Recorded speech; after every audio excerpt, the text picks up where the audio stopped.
Hi guys! Ayan, ito na yung update sa ating pagluluto ngayong umaga.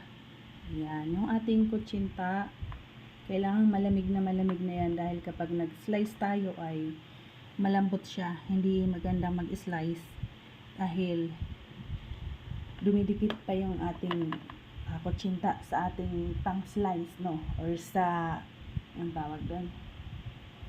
Yung scraper natin. Kasi yung ginagamit ko pang slice. Ayan. Tapos, ito naman yung puto cake kanina na ginagawa ko. Dalawang round pan. And then, meron tayong puto pao cheese. Ayan, puto pao cheese. Hindi pa ako gumagawa ng madami ng puto pao at kutsinta kasi hindi ganun ka lakas ang benta.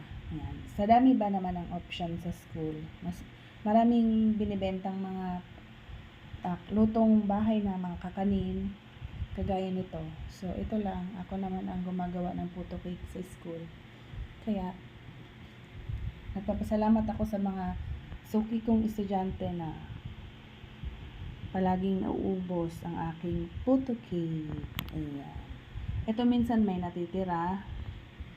Ito meron. Ayan. Kahit konti lang yan, meron pa rin natitira. Kaya tiyaga lang.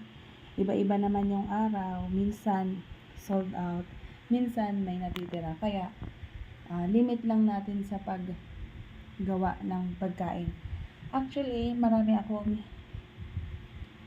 dapat magawa pa ng mga kakanin para madagdagan pa yung aking kita. Pero ngayon, wala pa akong ingredients. Ayan. Pero meron akong ire-ready. Para bukas, madagdagan pa to.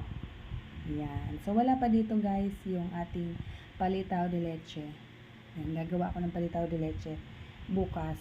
Kailangan ko pa kasing magpagiling ng malagkit na bigas. Ayan. That's all for today's video. Pinapalamig lang muna yan guys bago ako mag-slice dahil